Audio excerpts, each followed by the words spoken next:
আমরা যখন আমাদের দল গঠন করলাম, দল গঠনের পরে রেজিস্ট্রেশনের জন্য সকল পেপার সাবমিট করার পরে আমাদের প্রত্যেকটা দলীয় অফিসে হয়রানি করা হয়েছে।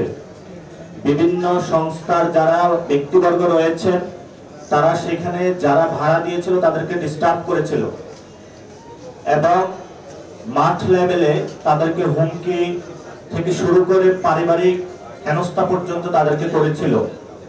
তারপরে আসে আমাদের প্রতীক প্রশ্ন। প্রতীকের ক্ষেত্রে আমাদের তারা জুতোর তলা ক্ষয় করেছে, কিন্তু শেষ পর্যন্ত বৃহত্তর স্বার্থে দেশের পরিস্থিতি বিবেচনায় আমরা শাপলাকলি মার্কা নিয়েছিলাম, কিন্তু এখন পর্যন্ত ইলেকশন কমিশন থেকে আমরা আমাদের শাপলাকলির যে ডিজাইনটা এটা এখনো পাইনি। ফলত আমরা নির্বাচনী প্রচারণার কাজে নামতে পারছি না। এই ধরনের পরিস্থিতির মধ্য দিয়ে আমরা যাচ্ছি।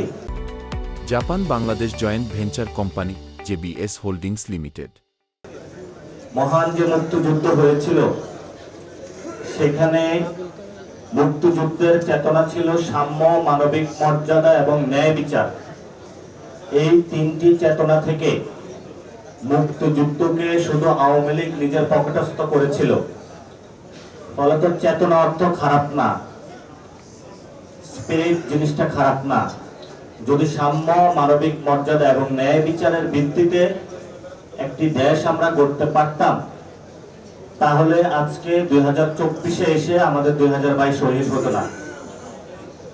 তেমনি ভাবে আমরা 24-এ যারা কুলি, মজুর, শ্রমিক, আমাদের শিক্ষার্থী ভাইরা রাজপথে এসে রক্ত দিয়েছিল, তারা একটা স্পিরিটের জন্য রক্ত দিয়েছিল।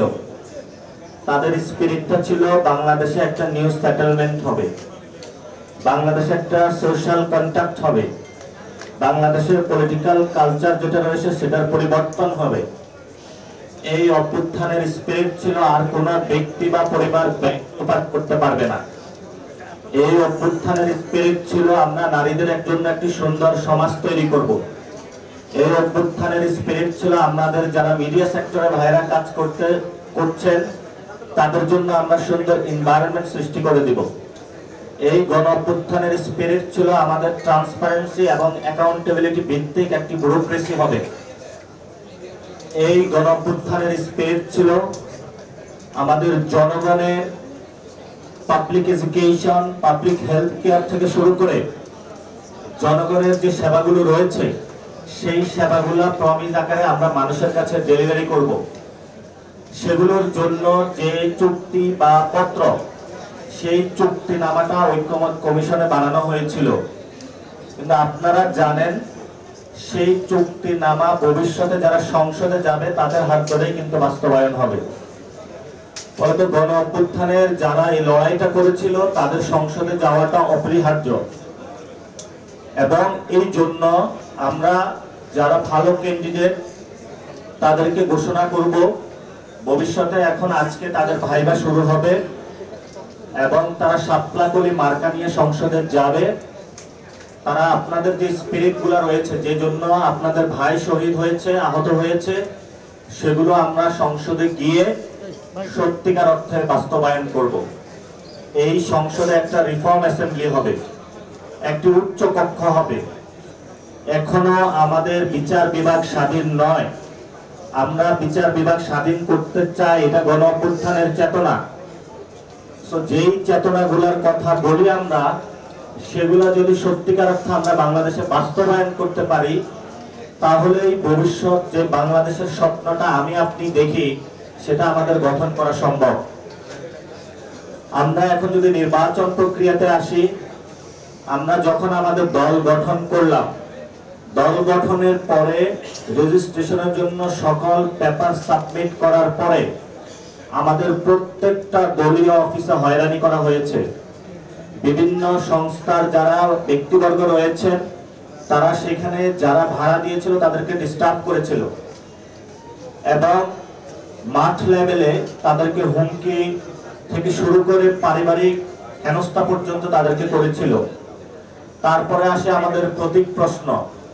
প্রতীকের ক্ষেত্রে আমাদের তারা জুতোর তলা ক্ষয় করেছে, কিন্তু শেষ পর্যন্ত বৃহত্তর স্বার্থে দেশের পরিস্থিতি বিবেচনায় আমরা শাপলাকলি মার্কা নিয়েছিলাম, কিন্তু এখন পর্যন্ত ইলেকশন কমিশন থেকে আমরা আমাদের সাপলাকলির যে ডিজাইনটা এটা এখনো পাইনি। ফলত আমরা নির্বাচনী প্রচারণার কাজে নামতে পারছি না। এই ধরনের পরিস্থিতির মধ্য দিয়ে আমরা যাচ্ছি এবং ভবিষ্যতে যেই নির্বাচনী মাঠে আমরা নামবো সেই মাঠে আমরা হুমকি পাচ্ছি এখন যে সকল প্রশাসনকে এক দলের আন্ডারে নিয়ে যেতে হবে। এটা তো আপনারা সকলেই জানেন, গতকালকে এই বক্তব্যটা ভাইরাল হয়েছিল। শুধু এটাই নয়, কোথাও যদি কেউ মিছিল মিটিং করে, প্রটেস্ট করে, নির্বাচনী কাজে যায়, তখন তাকে হুমকি ধমকি থেকে শুরু করে পরিবার পর্যন্ত সকলকে মারধরের পর্যন্ত ঘটনা আমরা শুনতে পাচ্ছি। নির্বাচন কমিশনে যারা আওয়ামী লীগ ছিল তাদেরকে তারা রিমুভ করে নাই, প্রশাসনে যারা আওয়ামী লীগ ছিল তাদেরকে তারা এখনো রেখে দিয়েছে। প্রস্তাবনা উঠেছিল দলীয় বিবেচনায় বিভিন্ন জায়গায় প্রশাসনিক নিয়োগ না দিয়ে স্বচ্ছ একটা প্রক্রিয়ার মাধ্যমে দেওয়া। আমাদের প্রশাসনের যিনি এখন হেড, এই কার্যক্রমটা ইউনূস স্যার হাতে নিয়েছেন।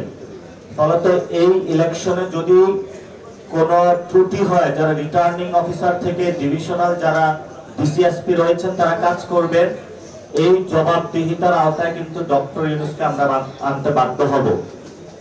শুধু তাই নয়, আমাদের যে রাজনৈতিক যে কালচার রয়েছে সেই দলগুলোকে বিভিন্ন ভাবে আগে যেভাবে ডিজিএফআই থেকে শুরু করে বিভিন্ন সংস্থা ব্যবহার করে হুমকি দামকি দিয়ে বিভিন্ন অ্যালায়েন্সে নেওয়ার চেষ্টা করা হয়েছে, সেভাবেই এখন এই প্রক্রিয়াগুলো চলমান রয়েছে।